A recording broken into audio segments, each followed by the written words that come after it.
안녕하세요. 저는 서울에 사는 80대 할머니입니다. 저를 80대라고 소개하는 일이 오늘따라 유독 낯설게 느껴지네요. 언제 이렇게 세월이 흘렀고 또 언제 이렇게 나이를 먹었는지 참 세월이 빠르고 찰나인 것 같다는 생각을 자주 하게 되는 요즘인 것 같습니다. 지나고 보니 정말 한순간인 것 같아요. 그렇지 않나요? 정말 한순간인 것 같지만 그래도 지난 날을 추억하고 떠올려 보면 정말 온갖 일이 다 있었긴 합니다. 어떻게 그런 세월을 다 견디고 버틸면 살았나 싶을 정도로 말이죠. 처음 살아보는 거니 멋모르고 그렇게 살았지 다시 살라고 하면 저는 다시 살 수는 없을 것 같아요. 그만큼 제 인생은 고난과 역경이 참 많았거든요. 저는 아들이 둘입니다. 딸을 하나 낳고 싶었는데 인생사라는 게 마음대로 되지 않잖아요. 그래서 아들만 둘이에요. 셋째를 낳자고 남편과 이야기했는데 그게 뜻대로 되지 않았습니다. 남편이 일찍 세상을 떴거든요. 제 나이 25이었습니다. 4살, 2살짜리 아들 둘을 데리고 아무 능력도 없는 여자가 혼자 살아가기란 참 버거운 일이었어요. 물론 지금도 힘들긴 하겠지만 당시에는 더더욱 힘들었습니다. 저희 친정이 부자도 아니었고 시댁도 마찬가지였어요. 서로 힘든 처지를 바로 옆에서 이해하며 위로해주다 만나서 결혼까지 한 사이였기 때문에 정말로 뭐가 없었습니다. 그런 상황에서 남편 없이 아들이 둘이나 딸린 어린 여자가 어떻게 잘 살 수 있었겠어요. 그건 거의 불가능에 가까운 일이었습니다. 하지만 삶을 포기할 수는 없었어요. 저에게는 자식들이 있었잖아요. 정말 악착같이 살았어요. 주변에서 저를 떠올리는 모든 사람이 숙향이는 정말 독해. 나는 걔만큼 독한 애를 본 적이 없어. 뭐 그런 소리를 바로 할 만큼 말입니다. 안 해본 일이 없었습니다. 누군가가 이것도 해봤어? 라고 물으면 다 해봤다고 대답할 만큼 말이죠. 몸 파는 일 말고는 정말로 다 했던 것 같아요. 그 원동력은 오로지 아이들이었습니다. 아빠 없이 자랄 내 아들들이 너무 불쌍하고 안타깝고 그리고 그 아들들에게 최대한 아버지의 부재가 없게 만들어주고 싶었거든요. 누군가는 이렇게 말했던 것도 기억이 나네요. 그렇게 열심히 살아봐야 소용없어. 자식들 크면 부모한테 감사할 줄 모른다니까. 입 싹 씻고 잘 되면 다 지가 잘나서 잘 된 거라고 생각할걸? 저는 그런 사람들에게 늘 이렇게 대답했어요.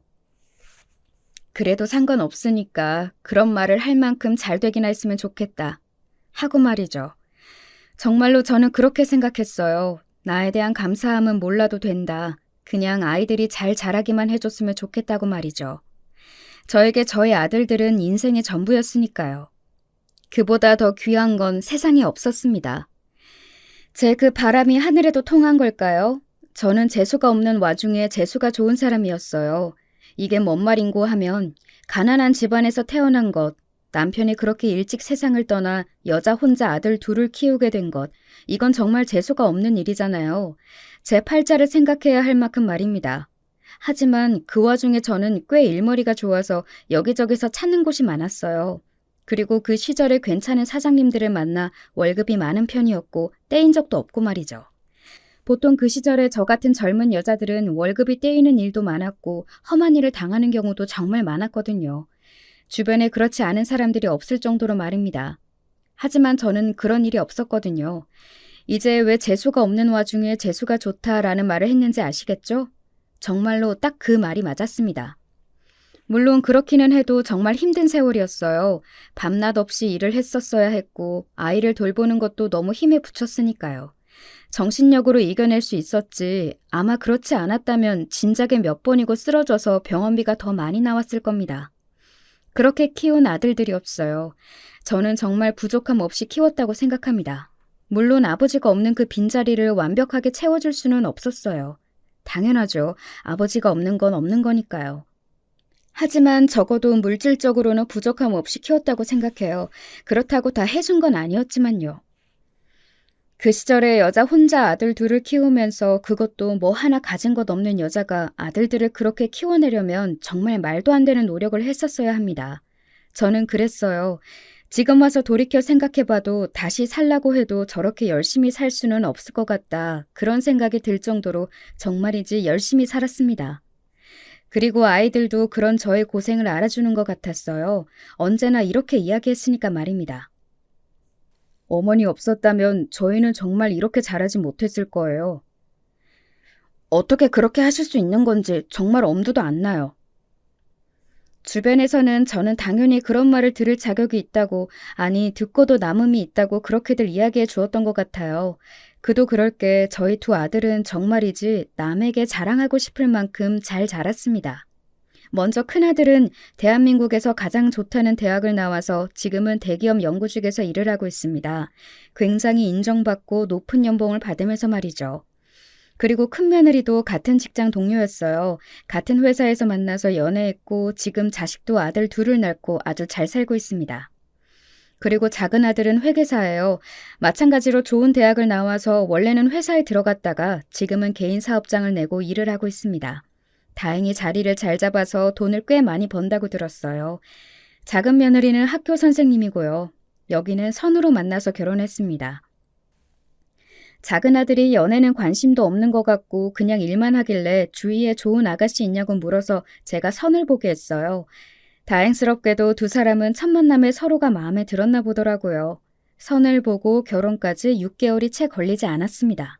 그렇게 빠르게 만나고 결혼했으면 안 맞을 수도 있는데 아직까지 별 문제 없이 잘 살고 있고요. 여기는 또 딸만 둘이에요. 저는 큰아들네와 작은아들네가 다 같이 모여서 밥이라도 먹는 날이면 세상을 다 가진 듯 행복했었습니다. 뭔가를 바라고 그렇게 열심히 산 건 아니었지만 그래도 꼭 보상받는 기분이 들었거든요. 이렇게 잘 자라서 이렇게 잘 사는 게 나에게는 최고의 보상이라고. 이거보다 더한 건 없다고 매번 그렇게 이야기했었으니까요. 자주 좀 모여야 하는데 너무 죄송해요, 어머님. 그러니까요. 저희 앞으로는 자주 봬요. 됐다. 니들 바쁜 거 다 아는데 무슨. 아이고, 우리 어머니 또 마음에 없는 소리 하신다. 속으로는 좋으신 거 다 알아요. 딱히 못하던 아들들이나 며느리들은 아니었지만 그래도 엄청나게 살가운 자식들은 또 아니었거든요. 그냥 때 돼서 연락해야 할 때 하고 모여야 할 때 가끔 만나서 밥이나 먹고 그런 사이였습니다. 안부 인사를 자주 한다든지 얼굴을 자주 본다든지 뭐 그러지는 않았어요. 저도 불만도 없었고 또 자주 보는 것도 조금 마음이 불편하기는 했습니다. 아무래도 아이들이 불편하지 않을까 했고요. 그런데 그날은 어딘가 분위기가 너무 화기애애했어요. 서로 저에 대해 칭찬하질 않나. 우리 어머니 정말 대단하신 분이지. 그 나이에 혼자 아들들을 키우셨으니. 그러니까요. 요즘도 힘든데 그때 어떻게 그걸 하셨나 몰라요. 정말 대단하신 거죠. 그것도 그냥 키우신 것도 아니고 이렇게 잘 키우셨잖아요. 저희 지금 이렇게 사는 거 다 어머님 덕인 건데. 저희가 어머니 정말 사랑하고 감사하게 생각하는 거 아시죠?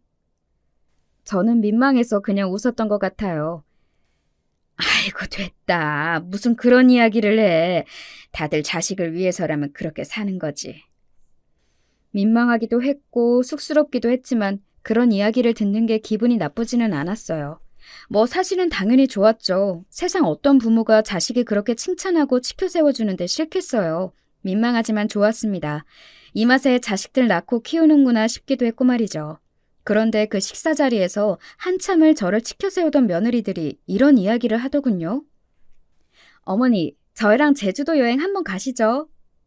저희 여자들끼리 한번 가요. 너희랑 나랑 이렇게 셋이? 사실 좀 놀라기는 했었어요. 평소에 며느리들과 막 살가운 사이였다면 모를까 딱히 그렇지도 않았거든요. 그런데 셋이 함께 여행을 가자고 하니 놀랐습니다. 그리고 좀 감동적이라는 생각이 들더라고요. 사실 시어머니와 며느리 이렇게 여행을 가는 경우가 흔한 경우는 아니잖아요. 그래서 아이들이 기특한 생각을 들더군요. 저희가 이번에 이야기를 나누다 보니까 비슷한 시기에 시간이 조금 비더라고요. 그런데 곧 있으면 어머니 생신이기도 하니까 그거 기념해서 셋이 다녀오면 어떨까 해서요. 어머니 아들들은 시간을 도저히 못 뺀다고 하더라고요. 잘 됐죠. 저희 여자들끼리 가요. 그런 상황에서 승낙하지 않을 시어머니가 세상 천지 어디 있을까요? 저도 당연히 기분 좋게 그러자고 했습니다. 그리고 여행이 다가오기만을 기다렸어요. 처음에 그러자고 할 때는 그냥 크게 별 생각이 없었는데 여행이 다가오면 올수록 정말 기대가 되고 두근거리고 뭐 그렇더라고요. 그리고 드디어 제주도 여행 날이 밝았습니다. 정말 전날 저는 설레서 잠도 제대로 못 잤던 것 같아요. 이렇게 가는 여행은 처음이었던지라 기대도 되고 그래서 그랬던 것 같습니다. 그리고 여행은 정말 너무 즐거웠어요. 며느리들과 정말 많이 친해졌구나. 그 짧은 여행 기간 그렇게 느낄 만큼 말입니다. 그간 나눴던 이야기들을 다 합친 것보다 더 많은 이야기들을 나누면서 즐겁게 여행을 다닌 것 같아요. 딸이랑 엄마예요? 아니요, 저희 시어머니세요. 어머, 나는 너무 사이가 좋아 보여서 딸이랑 엄마인 줄 알았네. 정말요? 어르신 정말 좋으시겠어요. 저는 며느리들이랑 이렇게 사이좋게 여행하는 시어머니 처음 봐요. 제가 복이 많죠. 저희 어머니가 좋으신 분이니까 저희도 잘하는 거죠. 어딜 가나 딸이냐 물었고 며느리라고 하면 다들 놀라더군요. 그리고 이렇게 사이가 좋아 보이는 고부간은 처음 본다면서 말이죠. 솔직히 기분이 너무 좋았습니다. 내가 며느리들을 참 잘 봤구나, 복이 많은 사람이구나, 뭐 그런 생각들을 하면서 말이죠. 그렇게 여행을 다니며 이런 생각을 했습니다. 내가 그 시절에 그렇게 고생한 보상을 이렇게 다 받는구나. 지금 이 순간을 위해서. 라는 생각을 말입니다. 과거에 고생했던 일, 당했던 수모, 뭐 이런 것들이 씻은 듯이 다 씻기는 순간이었던 것 같아요. 원래도 그게 그렇게 고생스러운 일은 아니다. 엄마로서 아이들을 위해 그 정도는 감내할 수 있다. 이런 생각을 하면서 살기는 했지만 그래도 알게 모르게 쌓인 것들이 있을 것 아니에요? 그런 것들이 정말 씻은 듯이 다 없어지는 것 같았습니다. 이 순간을 위해 그간의 고생이 있었던 것 같았어요. 그만큼 행복했습니다. 정말로 행복했어요. 그리고 3박 4일의 여행 기간에 마지막 날이 왔어요. 집에 가기 싫어요. 그러니까요. 이렇게 평생 어머님이랑 같이 여행이나 다니며 살고 싶은데. 집에 남편도 있고 자식도 있는 사람들이 그러면 쓰나 섭섭해할걸? 섭섭해하든 말든 저는 어머님이랑 있는 게 더 좋은데요. 앞으로는 자주 여행 다니자고 여행 경비는 내가 다 내겠다고 기분이 좋아서 그렇게 이야기하면서 여행 마지막 날 저녁을 보냈습니다. 그리고 숙소로 돌아와 저는 깜빡 잠이 들었어요. 이 나이에 하루 종일 돌아다녔더니 정신없이 피곤하더라고요. 언제 잠이 들었는지도 모르게 잠이 들었다가 깼습니다. 시간을 확인하니 밤 10시가 조금 넘은 시간이더군요. 목이 마르네. 목이 말라서 방 밖으로 나왔어요. 며느리들이 빌린 숙소는 제주도 느낌이 굉장히 많이 나는 펜션이었는데 방이 3개였거든요. 각자 다른 방을 썼습니다. 거실로 나왔는데 조용하길래 며느리들도 다 피곤한지 자나보다 하는 생각을 하며 부엌 쪽으로 물을 가지러 갈 때였어요. 이야기가 된 거 맞지? 그럼요. 그러니까 결국은 자기 가족이 제일 중요하다니까. 우리가 강경하게 나가면 다들 우리 말을 들을 수밖에 없어. 그리고 본인들도 유산 빨리 받고 싶어 하죠, 아무래도.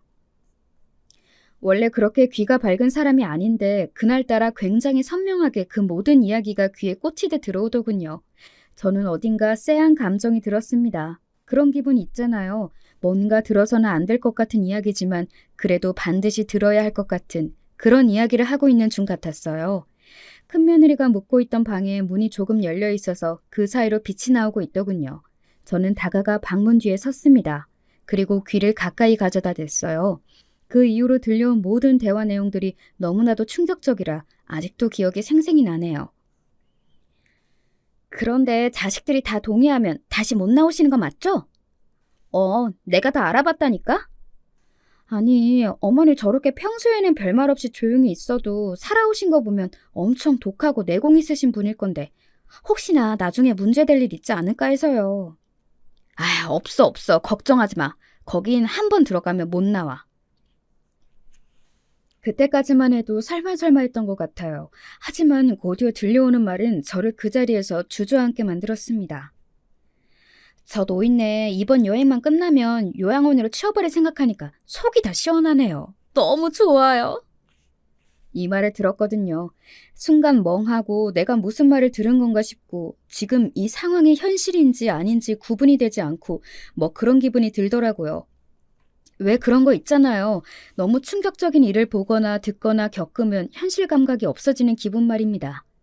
그때 제가 딱 그랬던 것 같아요. 정말 현실 감각이 들지 않더라고요.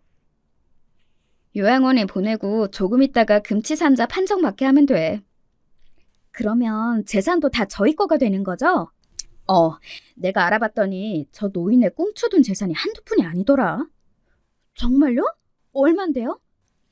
이거 저거 합치면 30억은 되는 것 같았어. 세상에 30억이요? 진짜 독한 노인네라니까. 그 시절에 정말 한 푼도 없이 여자 혼자서 아들들이 이렇게 키우고 재산도 그만큼이나 가지고 있고. 진짜 우리가 잘 결정한 것 같아요. 뭐가? 저렇게 어지간하지 않은 분이면 정말 오래 사실 것 같은데 그러면 저희가 더 늦게 돈을 받는 거잖아요. 그러니까 말이야. 결국에는 재산 이야기거든요. 저는 그때 그 와중에도 퍼뜩 이런 생각이 머릿속을 스쳐 지나갔던 것 같아요. 녹음을 해야 돼. 하는 생각 말입니다. 며느리들 말대로 저는 정말 산전수전을 다 겪으며 지금과 같은 삶을 살게 된 거였어요. 온갖 사람들을 다 만났습니다. 제가 안 좋은 일을 당하지 않더라도 그런 일을 당하고 겪은 사람들도 주변에 많았고요. 언제 어디서나 녹음을 생활화해 둬야 돼. 우리 나이에 이제 그런 일이 있어? 몰라? 요즘 돈 좀 있는 노인애들 상대로 사기가 얼마나 판을 치는데. 지인이 언젠가 사기를 당하고 와서 저에게 이런 건 알아둬야 한다면서 휴대폰으로 녹음하는 걸 알려줬었거든요. 그걸 이렇게 쓰게 되는 날이 올 거라고는 상상조차 하지 못한 채 지인의 이야기를 들었지만요. 제가 녹음 버튼을 누르고 나니 며느리들은 더한 대화들을 나누더군요. 마치 자신들의 죄를 다 이야기하는 범인들처럼 말입니다. 아니, 생각해봐. 내 생각에는 우리 어머니 100살까지 사실 것 같거든? 그러면 우리가 7순이 넘어. 그때 그 돈 물려받아서 무슨 소용이야. 그러니까요. 한 살이라도 젊을 때 물려받아야 써야죠. 남편이 한번 떠본 적도 있대. 어머님 그 재산들 다 어떻게 하실 거냐고. 그랬더니 어머님이 뭐라고 했다는 줄 알아? 뭐라고 하셨다는데요? 언젠가 큰아들이 저에게 어머님 그 많은 재산 어떻게 하실 거예요? 라고 물어본 적이 있었습니다. 자신을 달라는 듯한 뉘앙스도 아니었고 정말로 궁금해서 물어본 것 같아서 저도 제 생각을 이야기했던 적이 있어요. 한 번도 생각해 본 적은 없는데 그냥 힘든 사람들 주고 싶다는 생각을 해본 적은 있다. 힘든 사람들이요? 내가 힘들게 살았잖니. 혼자서 니들 키우면서. 그래서 혼자 아기 키우는 여자애들 가끔 텔레비전에서 보면 마음이 그렇게 아프더구나. 그래서 그런 사람들 도와주고 싶기도 하고. 어머님 진짜 대단하시네요. 그냥 내가 그렇게 살아봐서 그 사람들 마음을 알겠기에 그래. 뭐 어떤 식으로 더 어떻게 도와주겠다 구체적인 계획을 세운 건 아니었어요. 그냥 막연히 그런 사람들을 위해 쓰고 싶다고 생각했습니다. 그리고 저는 단 한 번도 자식들이 제 재산을 제가 그런 식으로 쓴다는 것을 섭섭해하거나 싫어하거나 할 거라는 생각을 못했어요. 자신들을 제가 어떻게 키웠는지 그 누구보다 잘 아는 아이들이라고 생각했으니까요. 하지만 아니었던 겁니다. 그건 그거고 돈은 돈이었나 보더라고요. 그것도 부모를 버릴 만큼 중요한. 어머니 미치신 거 아니에요? 그걸 왜 남을 줘요? 그래서 내가 이렇게 하자고 한 거 아니야. 어머님은 그러고도 남을 사람이라. 진짜 큰일 날 뻔했네. 방금 저 소름 돋은 거 아세요? 무슨 재산을 남을 줘? 우리 남편도 그래서 고민하다가 결국은 그렇게 하자고 한 거고. 그랬구나. 도련님은 뭐라고 하면서 그러자고 했어? 그 사람은 뭔 고민도 안 해요. 사실 딱히 자기 엄마라고 해서 정이 있는 것 같지도 않고 그냥 거기가 시설도 좋고 또 우리도 어머님 신경 안 써도 되고 좋지 않냐. 그리고 그 어머님 지금 사시는 집도 요즘 많이 올랐던데 그거 팔아서 애들 학비 보태자 뭐 이런 식으로 말했더니 그냥 그러자고 하던데요? 며느리들 입에서 나오는 모든 말이 그야말로 충격 그 자체였습니다. 그 순간 눈물이 뚝 하고 흘렀던 것 같아요. 억울했습니다. 내가 좋은 소리 듣자고 애들한테 대접받자고 그 아이들을 열심히 키웠던 건 아니었지만 그래도 감사함은 알 거라고 그렇게 생각했었거든요. 그리고 인간이라면 그게 맞는 거잖아요. 그런데 그렇지 않더라고요. 사실 그래서 요즘은 이런 생각도 드는 것 같아요. 내가 너무 일만 하느라 아이들과 함께 지낼 시간이 없어서 저렇게 잘못 컸나, 엄마의 소중함을 모르게 컸나 하는 생각 말입니다. 그럴 때마다 주변에서 그냥 네 아들들이 못난 거다라고 이야기해 주지만 말이죠. 날짜가 언제라고 하셨죠? 일주일 뒤. 어머님한테는 뭐라고 하고 모시고 갈 거예요? 그냥 바람 쐬러 가자고? 오늘 봤지? 우리랑 같이 다니는 거 너무 좋아했잖아. 우리가 또 어디 가자고 하면 2번 고민도 안 하고 따라 나설실걸? 소름이 끼쳤습니다. 오늘 내가 본인들과 여행을 다니면서 행복해하는 모습을 보며 속으로는 그런 생각하고 있었다는 사실이요. 그리고 눈물이 날 것 같았습니다. 이게 이별 여행인 줄도 모르고 나를 버리기 직전에 마지막으로 지들이 조금이나마 미안하니까 이렇게 데리고 다니는 건 줄도 모르고 입이 찢어져라 웃으며 따라다녔던 저 자신이, 그리고 긴 세월 자식들을 위해 내 인생을 모두 버리고 고생만 했던 저 자신이 너무 불쌍해서 말이죠. 저는 그 대화를 끝으로 조용히 방으로 돌아왔습니다. 그리고 이불에 얼굴을 묻고 엉엉 울었어요. 정말 엉엉 울었습니다. 나이가 들고 그렇게 엉엉 울어본 게 처음 있는 일이었어요.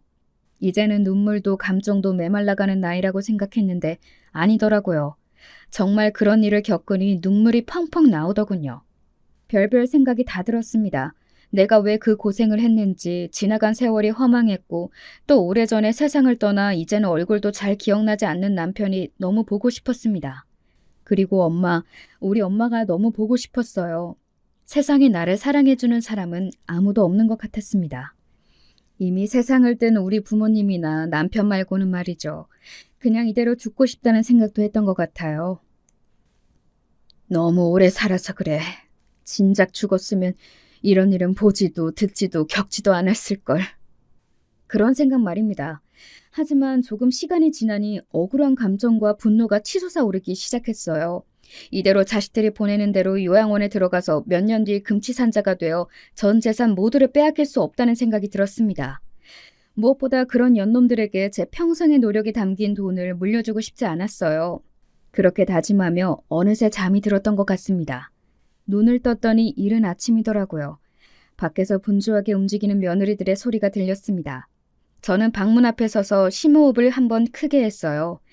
전현들의 얼굴만 봐도 목소리만 들어도 손이 벌벌 떨릴 것 같았지만 일단은 지금은 모르는 척을 했었어야만 했으니까요.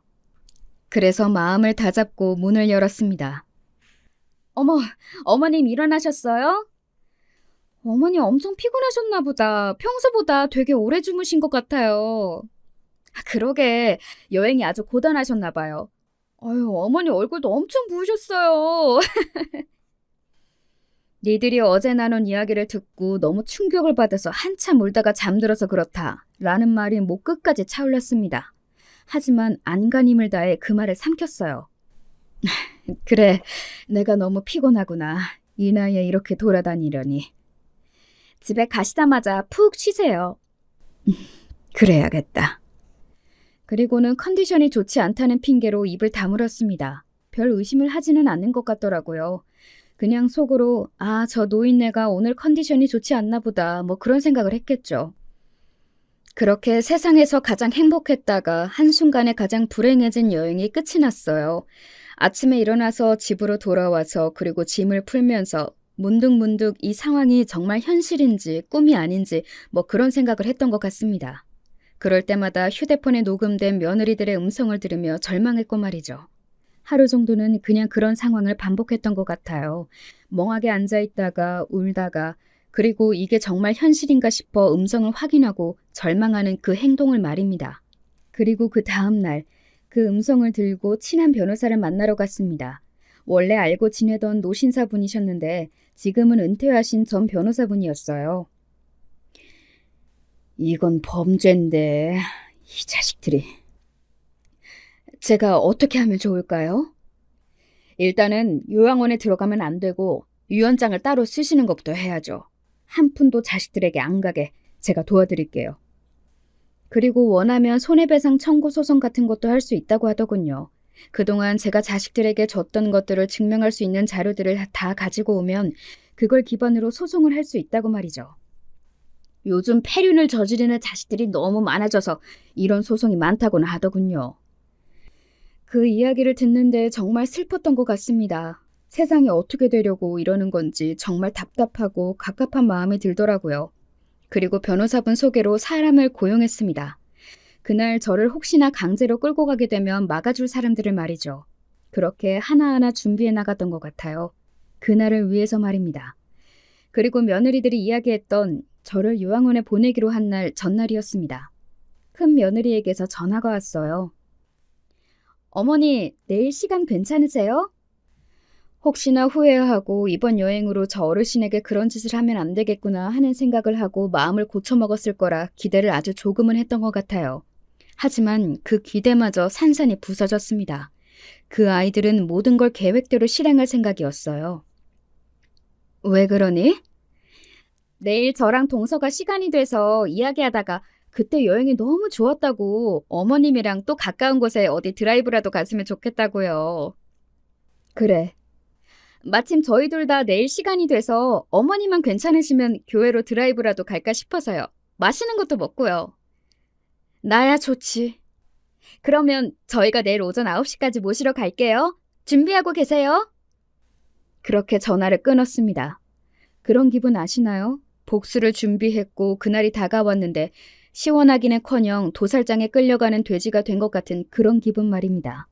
오지 말았으면 좋겠다고 생각했던 그날이 결국 오고야만 것에 마음이 그랬던 것 같아요.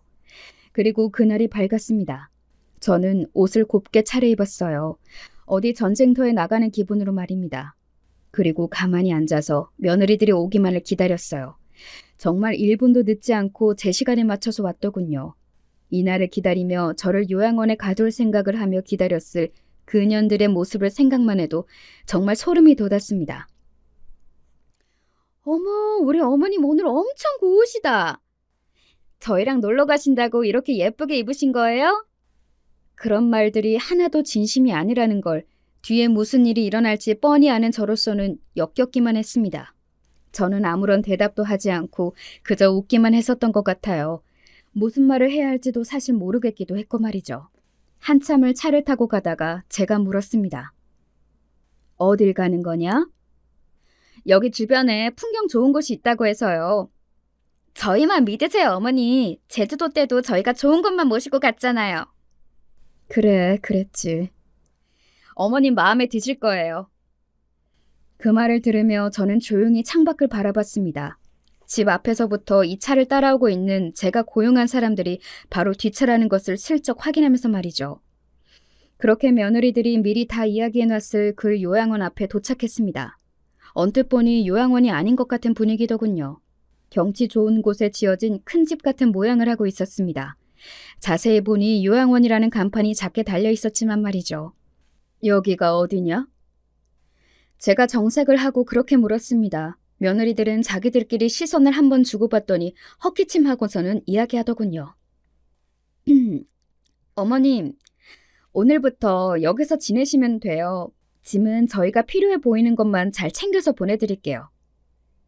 여기가 어디냐고 물었잖니? 제가 다시 한번 큰 소리로 호통쳤습니다. 작은 며느리는 생전 처음 보는 저희 그런 모습에 조금 놀란 듯 보였지만 큰 며느리는 정말이지 눈 하나 깜짝하지 않더군요. 차분하게 저에게 이렇게 이야기했습니다. 어머니, 현실적으로 여기 계시는 게 어머니한테도 더 좋은 일이 될 거예요. 여기 어머니 또래 어르신들도 많고 풍경 좋고 공기 좋고. 나한테 그렇게 좋은 일인데 나 몰래 데리고 와? 니들이 무슨 수작인지 내가 모를 줄 알아? 어? 수작이라뇨. 그렇게 말씀하시면 저도 서운해요. 그렇게 이야기하는 큰며느리의 얼굴은 이미 제가 알던 큰며느리의 모습이 아니었습니다. 아무렇지 않은 얼굴로 그런 말을 뱉는 그 아이의 모습을 보면서 내가 큰며느리를 잘 안다고 생각하지는 않았지만 그래도 사람은 정말 그 속을 알 수 없구나 하는 생각을 했던 것 같아요. 그리고 여기서 이렇게 들어가기 싫네 어쩌네 해도 소용없어요. 큰며느리가 그렇게 이야기를 하며 안을 보고 손짓을 하자 그 요양원에서 직원들로 보이는 흰옷을 입은 사람들이 몇 명이 나왔습니다. 이미 남편이랑 도련님도 동의를 다한 상황이라 어머님 의사랑 상관없이 여기 들어가셔야 해요.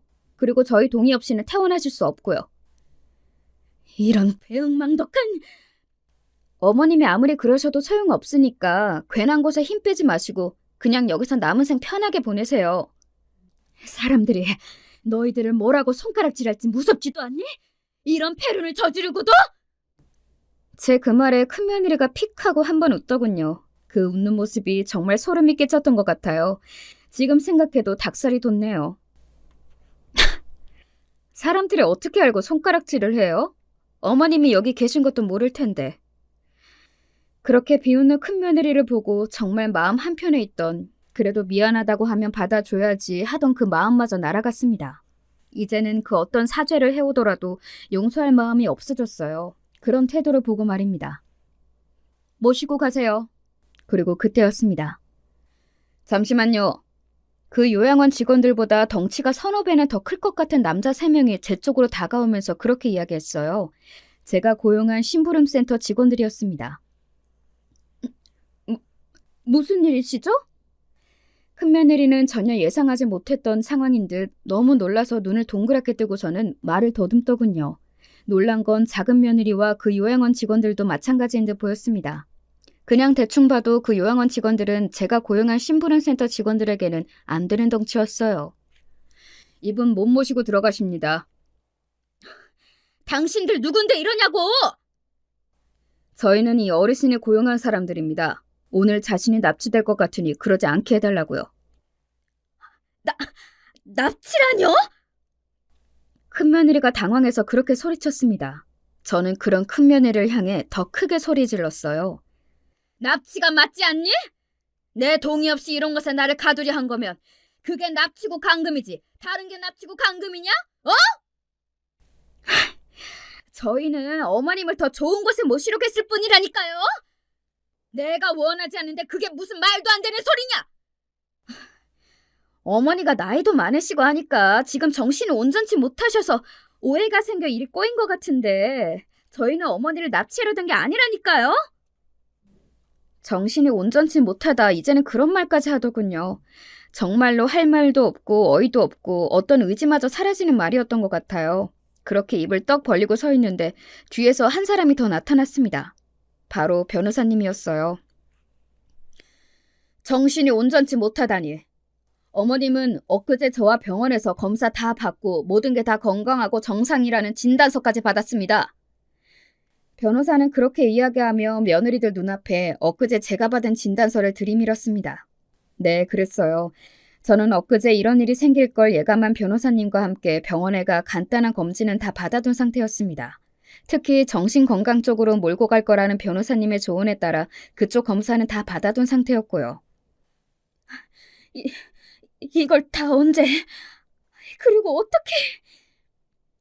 저는 어머님을 고용하신 변호사입니다. 이건 어머님이 건강하셔서 요양원에 들어가지 않아도 된다는 진단서고, 그리고 이건 두 분이 제주도 여행 마지막 날 나눈 대화를 증거로 작성된 고소장입니다. 아직은 접수는 안 한 상태인데 오늘 이 상황을 보니 어머님이 곧 접수하실 것 같네요. 그 이야기까지 듣고 난 큰며느리와 작은며느리는 그제야 안색이 새하얗게 질려갔습니다.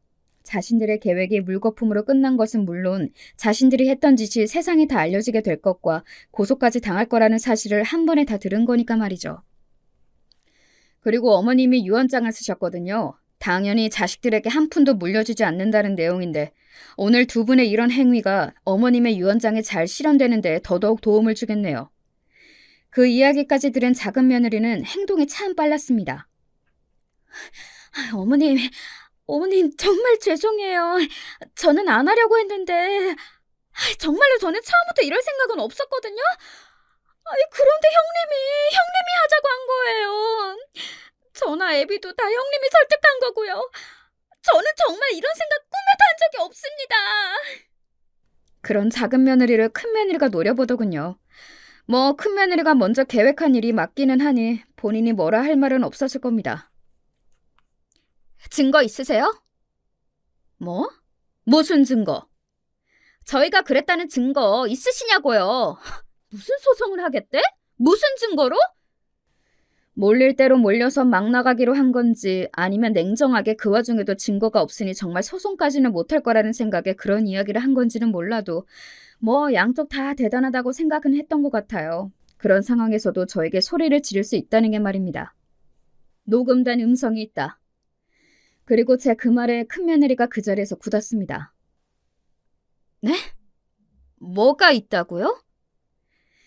제주도 여행 마지막 날 니들 둘이 나를 두고 했던 대화. 그걸 내가 다 들었고 내가 다 녹음했어. 휴대폰으로. 그제야 큰며느리는 그 상황이 다 이해가 된 듯 했어요. 그리고 이내 표정을 확 구기더군요. 빼도 박도 못하는 증거가 있다는 걸 알게 되었으니 말입니다. 그리고 작은 며느리는 더더욱 저에게 고개를 조아리며 자기가 죽을 죄를 지었다고 석구대죄하고 있었고 말이죠. 그걸 다 녹음을 하셨다고요? 그래. 어디 들려줘? 저는 그렇게 이야기하고서는 휴대폰을 들어 녹음한 내용을 재생하는 버튼을 눌렀습니다. 그러자 선명하게 녹음된 큰며느리와 작은며느리, 그날의 대화 소리가 그대로 흘러나왔어요. 큰며느리의 표정은 점점 더 어두워졌고 작은며느리는 그야말로 사색이 되더군요. 이 녹음 내용을 만약에 다른 사람들이 듣게 된다면 자신들이 어떻게 될지 끔찍해하는 것 같았습니다. 어머니 제발 용서해 주세요. 제가 정말 죽을 죄를 지었어요. 정말 제가 한순간 눈이 돌았었나 봐요. 돈 안 주셔도 되고 다 괜찮아요. 어머님이 시키는 대로 다 하겠습니다. 그냥 없던 일로만 해주세요. 제발요. 작은 며느리는 애가 탄 듯 보였습니다. 혹시나 시어머니에게 이런 짓을 한 게 소문이 다 날까봐 벌벌 떨었어요. 반면 큰 며느리는 아무 말도 하지 않고 입을 꾹 다물고 있더군요. 저는 그날은 그 두 사람에게 아무 말도 하지 않았습니다. 그냥 가만히 바라보고 있다가 그 자리를 벗어났어요. 거기서 더 따지고 네가 잘못했니 어쩌니 하고 싶은 마음도 있었지만 얼른 그 자리를 벗어나고 싶은 마음이 더 강했거든요. 나를 가둬두려고 했던 그 장소에 나를 가둬두려고 했던 그 두 사람과 함께 있고 싶지 않았거든요. 집으로 돌아와서 가만히 멍하니 앉아 있었습니다. 한동안 그 무엇도 할 수 없었어요. 옷을 갈아입거나 무언가를 먹거나 마시는 것도 할 수 없겠더군요. 그냥 앉아있는 것 말고는 말입니다. 그러고는 그 다음 날부터 그야말로 난리가 났습니다. 큰아들네나 작은아들네에서 서로 찾아오고 연락해오고 그런 거로 말이죠. 어머니, 제가 죽을 죄를 지었습니다. 그러면 안 되는 건데. 그리고 제가 원하면 이혼을 하겠다 그렇게 이야기를 하더라고요. 저는 이혼이고 나발이고 큰며느리와 큰아들 두 사람을 다시는 보고 싶지 않았습니다. 그래서 그렇게 이야기했어요. 그냥 영 끊고 살자. 이미 줬던 거 다시 달라고 안 할 테니까 너도 그냥 내 재산 받지 않겠다는 각서에 도장이나 찍어. 변호사 말에 의하면 유서를 자식들에게 돈을 안 준다고 다 작성한다고 해도 나중엔 제가 죽고 나면 소송을 걸어서 한 푼이라도 가져가려 하는 경우가 많다고들 하더라고요. 하지만 저는 절대 그런 일이 일어나게 하고 싶지 않았거든요. 하지만 큰아들은 절대 그러겠다고 말하지 않더군요. 그냥 며느리와 이혼을 하겠다는 말밖에 말입니다. 작은아들은 울면서 무릎을 꿇고는 자기는 정말 이 정도로 철저하게 계획을 했을지 몰랐다며 형수인 큰며느리에게 탓을 넘기더군요.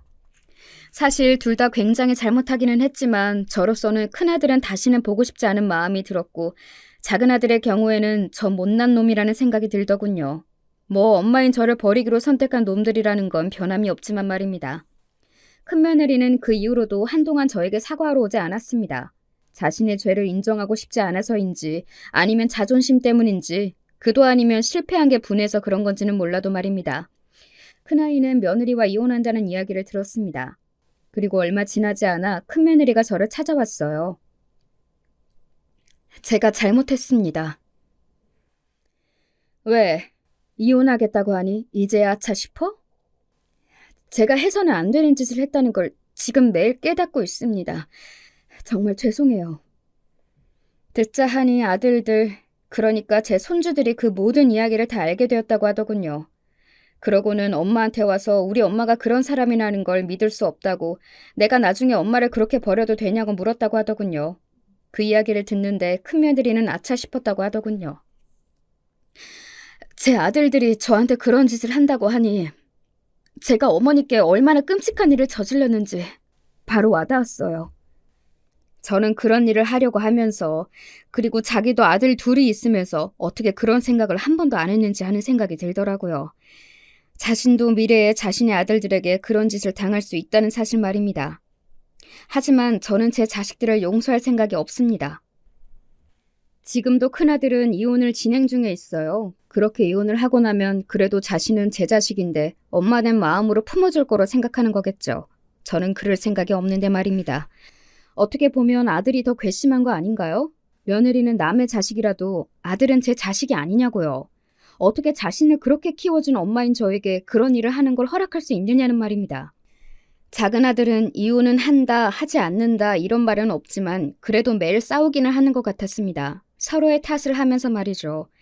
이 이야기는 손녀들을 통해서 들을 수 있었어요. 저는 지금 가장 슬프고 아픈 게 손주들이 자기 부모들이 저에게 한 짓을 다 알게 되었다는 사실입니다. 자기 부모들이 그런 인간들이라는 걸 알게 된 게 너무 마음이 쓰여요. 그걸 생각하면 그냥 그때 조용히 요양원으로 들어갔었어야 했나 하는 생각이 들 정도로 말입니다. 물론 그러지 않을 거고 그래서도 안 되는 거지만 말이죠. 여러분은 어떨 것 같으신가요? 물론 저는 제 자식들을 용서할 수 없고 용서할 생각이 없기는 합니다. 그런 제가 과하다고 생각하시나요? 아니면 더 해야 한다고 생각하시나요? 사실은 용서해준다고 해도 그 다음에 뭘 할 수 있을지도 모르겠어요. 제가 기억 상실증에 걸려서 그런 일을 하나도 기억하지 못하게 된다면 모를까. 저에게 그런 짓을 한 자식들을 어떻게 아무렇지 않은 얼굴로 볼 수 있겠어요. 볼 때마다 그 생각이 날 텐데 말입니다. 다시는 그 전으로 돌아갈 수 없겠죠. 그 생각을 하니 과거에 하하호호 웃으며 함께 지냈던 모든 시절이 갑자기 꿈만같이 느껴지네요. 눈물이 날 것 같은 기분이 듭니다. 돌이켜보면 너무 돈만 벌고 자식들에게 고생하지 못하게 하는 것에만 열심히 했나 싶은 생각이 들기도 합니다. 아버지 없는 티가 나지 않게 키우고 싶어서 악착같이 돈을 벌어 해달라는 걸 다 해주고 부족함 없이 자라게 한 게 실수였나 하는 생각이 들기도 하고 말이죠. 한창 그런 생각을 하고 있을 때 꿈에 남편이 나왔어요. 그리고는 이렇게 말해줬습니다. 자네 잘못이 아니야. 그놈들이 잘못된 놈들이지. 평소에는 그렇게 꿈에 한번 나와달라고 사정사정을 해도 나오지 않던 양반이 나와서 그런 이야기를 하더군요. 그 이야기를 듣고 나니 어딘가 마음이 편해지는 것 같았어요. 그리고 눈물이 나왔던 것 같습니다. 남편이 늘 저를 지켜보고 있다는 생각도 들었고 말이죠. 그래서 저는 마음이 약해지지 않고 한 번 더 마음을 독하게 먹어보려고요. 그리고 자식들에게 끝까지 니들 잘못이 뭔지, 니들이 한 그 일로 내가 얼마나 상처받았고 고통이 컸는지 꾸준히 알려줄 생각입니다. 그리고 언젠가 저에게 했던 그 모든 짓을 후회하게 해줄 거예요. 땅을 치면서 말이죠. 스스로 깨닫고 고통스러워하는 날이 오게 말입니다. 제 이야기는 여기까지입니다. 지금까지는 말이죠. 아마 다른 이야기를 더 할 수 있게 되는 날이 올 것도 같아요. 그런 날이 오면 다시 한번 이곳에 사연을 보내겠습니다. 많은 분이 궁금해 주신다면 말이죠. 제 이야기에 공감하시는 분들이 적었으면 좋겠네요. 세상에 이런 자식들이 많다는 건 정말 너무나도 슬픈 것 같거든요. 흔하지 않은 이야기였으면 좋겠어요. 주변에서 이야기 들어보면 그런 것 같지도 않아서 가슴이 너무 아프지만 말입니다. 이제 장마가 시작이라는 이야기를 들었습니다. 올여름은 비가 유독 많이 올 거라는 이야기도 들리더라고요. 저는 원래는 비 오는 날을 참 싫어했어요. 남편이 비가 오는 날 세상을 떠났거든요. 하지만 올해는 그렇지 않을 것 같네요. 비가 오는 날은 어딘가 남편이 옆에 있을 것 같은 기분이 들 것 같고 말입니다. 이제 정말 이야기를 줄여야 할 것 같네요. 마지막까지 제 이야기 들어주셔서 감사합니다.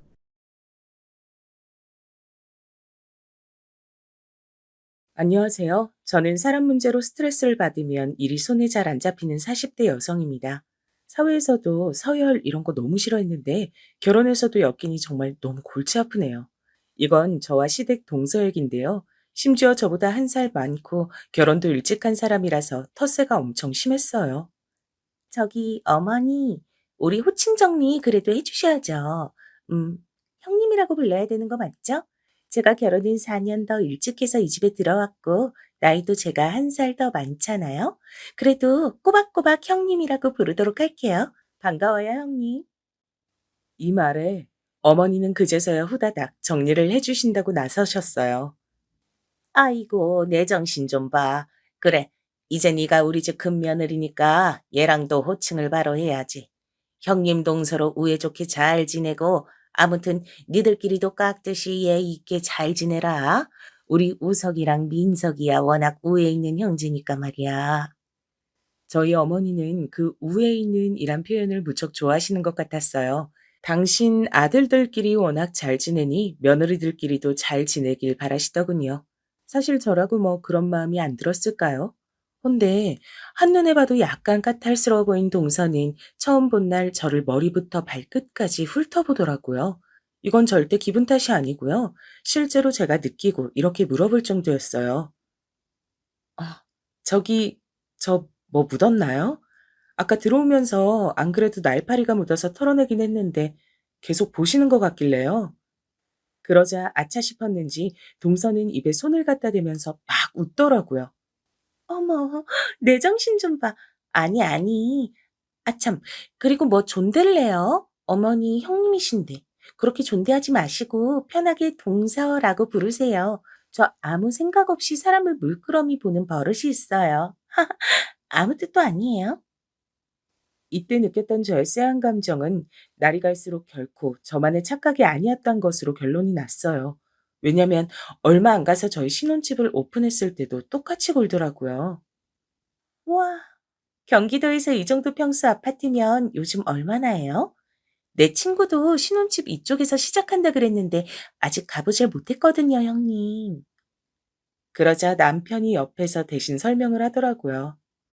저도 결혼 전에 사둔 건데 지금은 4억대 정도 돼요. 부모님이랑 같이 살 땐 간간히 세주면서 왔다 갔다 했고 이번에 리모델링하고 들어온 거고요. 뭐 더 쳐서 받을 수도 있겠지만 앞일은 모르는 거니까요. 그러자 동서가 바로 이렇게 말하는 거예요. 굳이 이렇게 확인해서 물을 건가 싶었어요. 음, 그럼 형님은 이 집에 대해서 아무것도 모르시는 거구나? 애초에 아주버님 집이었으니까 그냥 몸만 들어오신 거예요? 아, 아닌가? 리모델링 비용은 되셨겠죠? 아, 그거야 뭐 저도, 아니, 나도 얼마 되긴 했는데, 그건 왜 묻는 거야, 동서? 아, 저도 친구들이 요즘 늦게들 결혼하니까 그냥 궁금해서 물어봤어요. 일단 여기 평수는 한 25평대 정도 나오는 거죠? 확실히 경기도 쪽이 좋긴 좋네.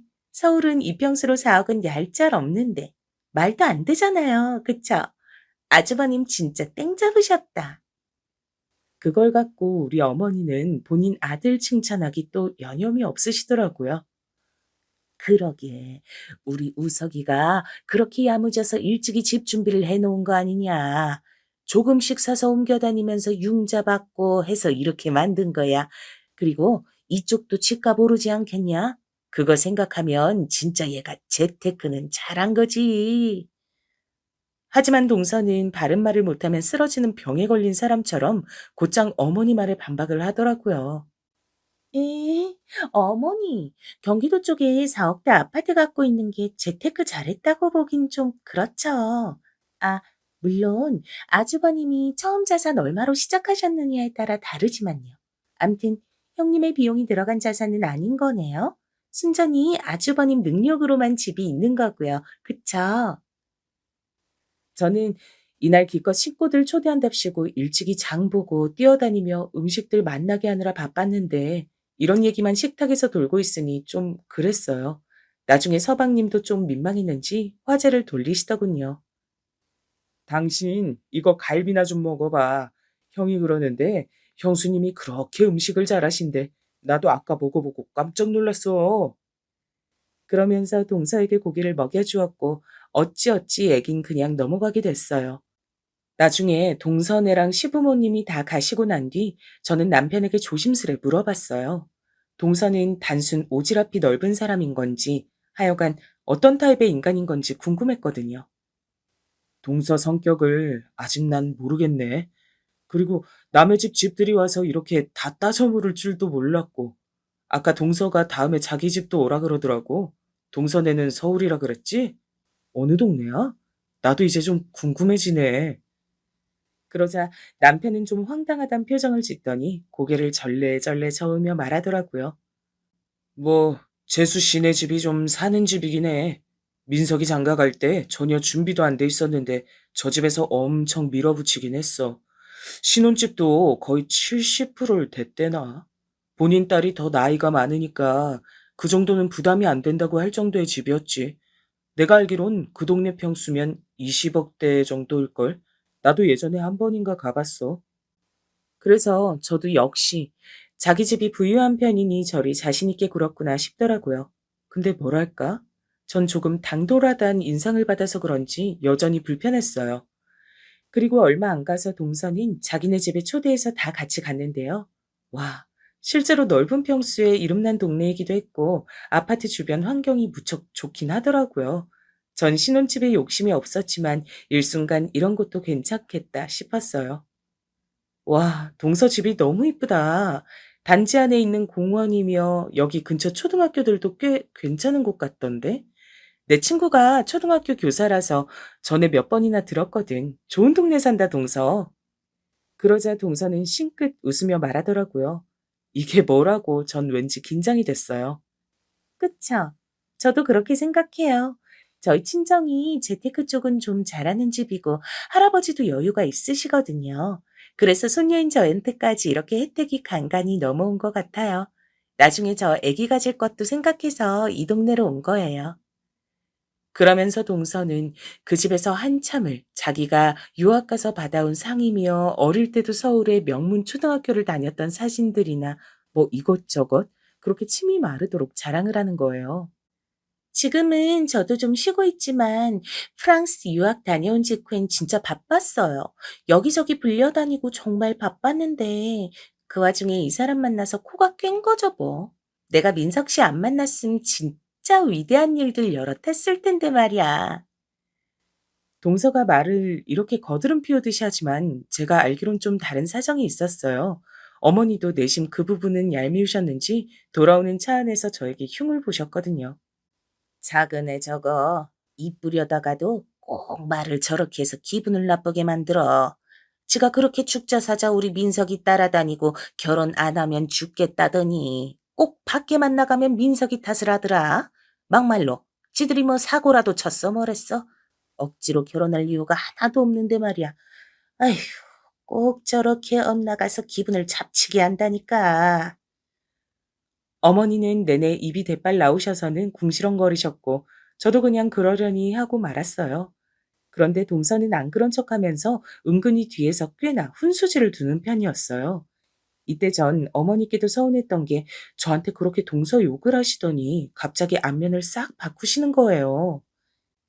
큰애야, 저기 너 그날 네 동서네 다녀와서 대접 잘 받았다고 연락 안 했냐? 네 동서가 나보고 서운하다고 연락을 했더라고. 난 당연히 네가 윗사람으로 그런 칠해야 했을 줄 알았지. 진짜 안 한 거 맞냐? 어머, 아니, 아, 저기 나오는 길에 인사도 했고요. 어머, 근데 동서가 서운하다고요? 자기도 우리 집 왔다 간 날 아무런 인사도 없었는데 왜? 아무튼 제가 연락해 볼게요, 어머니. 저는 약간 황당했지만 곧장 동서에게 연락을 했어요. 내키진 않았지만 이렇게 돌려서 연락하는 그 방식도 그렇고 불편하니까 빨리 선을 그으려고 했던 거죠.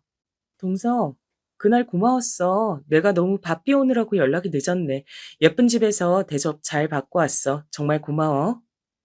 이렇게 보내놓았는데 동서는 제가 보낸 메시지를 읽고 난 뒤 답장을 안 하는 거예요. 읽고 답하는 걸 잊었나 싶었는데 그냥 그렇게 묵묵히 답이 없더라고요. 저는 이런 분위기가 점점 편치 않게 느껴져서 동서와 거리를 두려고 했는데 벼랑간 2주쯤 지났을까요? 갑자기 저에게 만나자더군요. 형님, 시간 혹시 되시나요? 제가 잠깐 여기 볼 일이 있어서 왔는데 형님 댁 지나는 길이라서요. 괜찮으시면 차라도 한잔해요. 저는 웬일인가 싶었지만 딱히 거절할 이유도 없어서 그냥 동서를 만나보게 됐어요. 그런데 이날 동서는 저에게 매우 선 넘는 얘기를 했답니다. 만약 손 아래 동서가 본인에게 뜬금없이 찾아와서 제 배우자의 옛날 과거사를 얘기한다면 어떠실 것 같으신가요? 만약에 누군가 저에게 이처럼 남일처럼 물었다면 저도 별 조언을 다 했을 거예요. 근데 막상 내일이 되어서 눈앞에 몰아닥치니 사람이 바보처럼 돼버리더라고요. 응? 그게 무슨 얘기야, 동서? 아, 우리 남편이 전에 만난 사람이 동서 지인이었단 거지? 아, 그런 인연이. 그랬구나. 근데 뭐 옛날 일이잖아. 지금은 어쩔 수 없지. 순간 저는 지금 마시고 있는 게 커피인지 쓸개즙인지 진짜 뭔 맛도 안 나고 감각이 이상해지는 것 같더라고요. 저희 남편은 저에게 열렬하게 구애를 했고 우리 둘 사이는 무척 좋았어요. 근데 벼랑간, 결혼한 지 4개월 막 된 새댁한테 이런 얘기를 왜 하는 거죠? 역시 모르실 것 같더라고요. 제가 이 얘기를 한 이유는 아주버님이랑 교제했던 제 지인 말이에요. 아직 결혼 안 했거든요. 저보다 1살 어리고, 그러고 보니까 형님이랑 동갑이네요. 하여간 아주버님 취향도 참, 아니. 아무튼 이게 아니고, 걔가 말이에요. 경기도 이쪽 동네로 이사 온다 그러더라고요. 에? 뭐? 이 동네로? 그건 또 무슨 얘기? 아니, 근데 이 사람은 알고 있는 건가? 그러자 동서는 아주 의미심장한 얼굴로 이렇게 말하는 거예요. 순간 동서가 좀 달리 보이더라고요. 마냥 짓궂고 차갑게 봤는데 나름 저를 격정해서 말해준 것이었어요. 아실 수도 있고 진짜 모르실 수도 있고 저는 모르죠. 아무튼 한 가지 희망적인 건 아주버님이 헤어지자고 해서 이별했던 거거든요. 걔는 엄청 미련이 많이 남아 있어서 제가 아주버님 결혼한다고 말했을 때도 엄청 슬퍼했어요. 뭐 아주버님은 걔가 안중에 없을 거예요, 형님. 형님을 더 사랑하니까 결혼했겠죠? 동서는 저에게 좋은 쪽으로 얘기를 마무리해 줬지만 저는 괜히 싱숭생숭하고 일이 손에 잡히질 않더라고요. 나에게 한없이 다정하고 좋은 남편인데 촌스럽게 옛 연인 이야기에 질투를 하게 되다니 너무 창피했어요. 하지만 저는 감정이 꽤 얼굴에 티가 나는 타입이라 그날 저녁 남편이 들어왔는데도 마음이 개운치가 않은 거예요. 평소 같지 않게 기운 빠져 보이는 저를 남편이 이상히 여겼고요. 동서를 만났다고 했더니 웬일이라고 묻더군요. 웬일로 만났대? 여기까지 재수 씨가 굳이 온 거야? 왜? 근데 여기서 저는 그만 더 참지 못하고 남편에게 얘기를 해버렸어요. 혼자 생각만 해서는 엉망이 될 것 같더라고요. 저기, 동서는 결혼한 지도 오래됐고, 이 집에서 당신을 나보다 더 먼저 봐서 잘 아니까 동서 따는 걱정한다고 얘기해 준 것 같은데 나는 마음이 편치 않아서 말이야. 뭔데 그래? 얘기해봐. 당신 표정이 너무 안 좋은데? 어디 아픈 거야? 그런 남편에게 저는 동서로부터 들은 말들을 털어놓았고 솔직한 감정을 고백했어요. 아, 나도 너무 내가 쫌생이 같아서 말이야. 이런 걸론 신경 쓰는 타입이 아니었는데 듣고 나니까 기분이 별로더라고. 게다가 동서가 사진까지 보여줘가며 혹시 모르니까 알고 있으라 그러는데 암만 생각해도 괜히 본 것 같아서 말이지. 남편은 여기까지 듣고 이마 쪽이 벌게지더니 몇 번이나 한숨을 팍팍 쉬다가 말하더라고요. 당신이 오해하지 않고 들었으면 좋겠는데, 아, 난 재수 씨가 뭔 생각인지 알다가도 모르겠네. 걱정할 수도 있겠지. 근데 그건 그냥 본인이 알고 끝나면 되잖아. 나는 당신을 사랑해서 당신과 결혼했는데 그런 일들을 왜 당신이 알아야 하는 거야? 그런 쓰잘데기 없는 얘기를 왜 한 거냐고. 듣다 보니 남편 말이 100번 맞았고 남편 역시 적잖게 꽤나 불편해한다는 게 느껴졌어요. 그러니 전 여기서 동서편을 들게 된 거예요. 아, 당신 말처럼 그냥 생각해서 말해준 건데 동서가 뭔가 조절을 잘못한 것 같아. 그냥 내가 적당히 소화하고 넘어갈게. 당신은 더 신경 쓰지 마. 나는 그냥은 넘어가기 힘들 것 같아. 당신만 불편하게 됐잖아. 옛날 그 친구가 이쪽에 이사 오건 말건 간에 그건 내가 알 이유도 없고 당신은 더더욱 알 필요가 없는 거야. 미안한데 나 이거 그냥 못 넘어가겠다. 결국 남편은 제 앞에서 서방님께 전화를 걸어 동서에게 전해주라면서 뭐라 뭐라 따지더라고요. 재수 씨 말이야.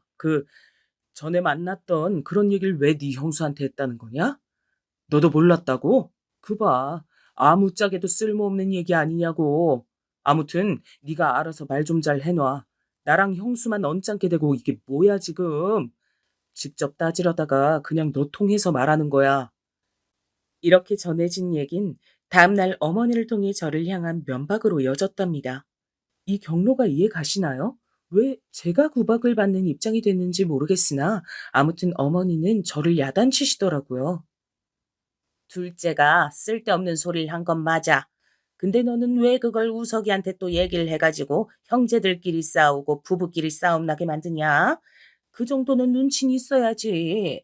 지금 네 동서는 민석이랑 싸움 났다면서 엉엉 울고 난리가 났어. 자기는 정말 어디까지나 지 형님 도와주러 간 거랜다. 좋은 마음으로 걱정돼서 말했는데 이게 뭐냐고 말이야. 저는 여기까지 듣고 보니 왜 제가 혼나고 있는 건지 이해할 수 없었어요. 그럼 어머니, 저는 저희 집까지 찾아와서 그 사실을 말해주는 동서에게 뭐라고 대답해야 했던 걸까요? 정말 몰라서 여쭤보는 거예요. 저는 몰라도 될 존재에 대해서 알려준 거잖아요. 어머니는 여기서 한숨을 팍팍 쉬시더니 사실 본인도 별달리 방법은 모르셨던 건지 화제를 바꾸시더군요. 이후로 남편은 화가 꽤 많이 났고 저 역시 한동안 동서 보기가 참 불편했어요. 그래서 가급적 가족 모임 때도 잘 안 가고 어머니가 왜들 안 오냐고 뭐라 하실 무렵 우리 가족에겐 아주 큰 경사가 생겼답니다. 바로 다름 아닌 임신이었단 거예요. 이 사실을 남편이 가장 먼저 듣고 어머니께 먼저 알렸던 건데요. 어머니는 듣자마자 정말 너무너무 좋아하시더라고요. 아이고, 내가 진짜 언제쯤 아기를 낳나 보나 했어. 둘째네는 내가 그간 말을 안 해서 그렇지, 쟤네가 대체 언제 결혼한 지 지금 몇 년째냐고. 둘째는 우리가 민석이보다 나이도 많은데 이제 안심을 할 수 없지 않냐? 그런데 큰애가 덜컥 임신을 하다니 이런 경사가 어딨어? 아이고, 이제 마음 좀 놓고 숨 좀 쉬가며 살 수 있겠다. 이게 웬 경사야, 정말. 어머니는 어마어마하게 기뻐하셨고, 저도 기왕 좋은 소식을 전한 거 이렇게 즐거워해 주시니 감사했어요. 헌데 동서 반응은 좀 다르더라고요. 서방님도 처음엔 축하한다고 인사를 하셨으나 묘하게 동서 눈치를 보는 느낌이랄까? 연락이 뜸해지셨어요. 심지어 임신 기간 내내 그리고 출산 직후까지도 동서에는 연락이 없었답니다. 나중에야 어머니한테 연락이 왔고 이 말 듣고 너무 가슴이 찌르르 하더라고요. 저기 그네야. 너도 오해는 하지 말고 들어봐라. 내가 딴 뜻 있는 게 아니야. 근데 네 동서네가 벌써 몇 년째 애가 없었잖냐? 별짓을 해도 안 되나 봐. 이게 뭐 돈이 많다고 되는 일도 아니고 암튼 마음고생을 지독하게 해선지 지 형님네 애 생긴 게 그렇게 서럽고 속상한가 봐. 아마 연락 별로 없더라도 너무 서운해 말어라. 저는 괜히 이 말을 들었다 싶어 애기 낳고 몸조리하면서 마음이 너무 안 좋은 거예요. 나중에 서방님만 잠시 오셔서 축하금 얼마 주고 가셨는데 그때도 되게 눈치를 보셨어요. 와, 형수님 너무 고생 많으셨어요. 우리 와이프요? 저 몸이 안 좋아서요. 저도 지금 챙겨주러 얼른 가봐야 돼요. 저 이거 애기 내복이랑 선물하시라고 제가 약소하게 챙겨왔어요. 축하드려요. 이러면서 서방님은 현금 50만 원을 주셨는데 와중에 이렇게 말씀하시는 거예요. 저기 형수님 죄송한데 이건 제가 제 용돈으로 우리 조카 선물해주고 싶어서 드리는 거라 저희 와이프한테 따로 감사 인사나 이런 거 안 하셔도 돼요. 아무튼 축하드립니다. 그러니까 서방님도 동서 모르게 와서 동서의 의지와는 상관없는 돈을 주고 가신 거예요. 이후로 저희는 시간이 흘러 돌잔치를 했는데 그때도 동서는 오지 않았어요. 물론 저희도 초대를 안 했답니다. 그쪽에서도 연락이 없었고 어머니도 저한테 신신당부를 하셨으니까요. 괜히 네 동서 긁지 말고 그런 건 우리끼리 하면 되니까 부르지 마라. 얘가 아주 애기 얘기만 나오면 거의 발작을 해. 나도 피곤해 죽겠다. 어휴, 나쁜 일도 아니고 좋은 일을 왜 언급하면 안 되는 건지. 저도 뭐 주의는 하겠지만 왜 동서 기분 살피면서 우리 애기 얘기도 못하고 몸을 움츠려야 되는 건가요? 그런데 며칠 지나 사단이 난 거예요. 제가 돌잔치 사진을 카톡 프사에 올리고 오신 분들 감사하다고 사진을 찍었는데 거기 서방님이 찍혀 있던 거죠. 그걸로 동선에는 어마어마하게 싸움이 났고 어머니는 저한테 하소연을 하시는데 이땐 정말 참을 수가 없었어요. 어머니, 서운하단 얘긴 동서만 할 수 있는 건가요? 제가 우리 태민이 낳은 것도 몸 움츠려가면서 숨기고 그렇게 살아야 돼요?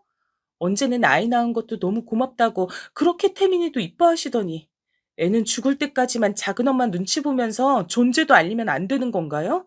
막말로 동서랑 서방님이 싸우던 말던 그건 그 둘 문제잖아요. 왜 제가 몸을 움츠려야 하냐고요.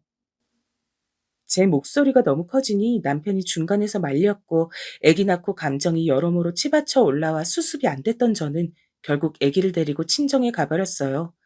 남편도 중간에서 어찌어찌 말려보다가 난리가 나버렸고요. 결국 우리 부부까지 사이가 불편해지자 어머니는 그제서야 심각성을 아셨는지 별말 안 하시더라고요.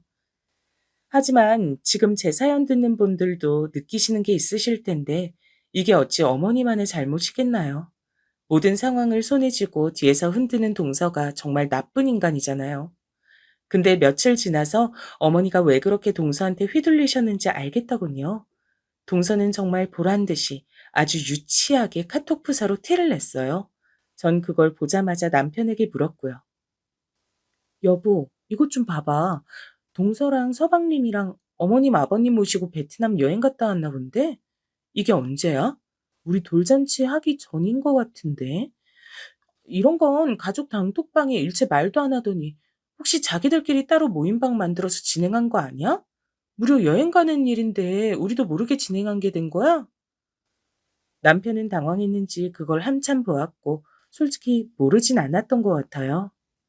저기, 민석이가 안 그래도 나한테 물어보긴 했었는데 우리야 태민이 돌 준비하고 있으니 바쁘니까 나도 당신 힘들어 보여서 거절했어. 굳이 말할 필요는 없어서.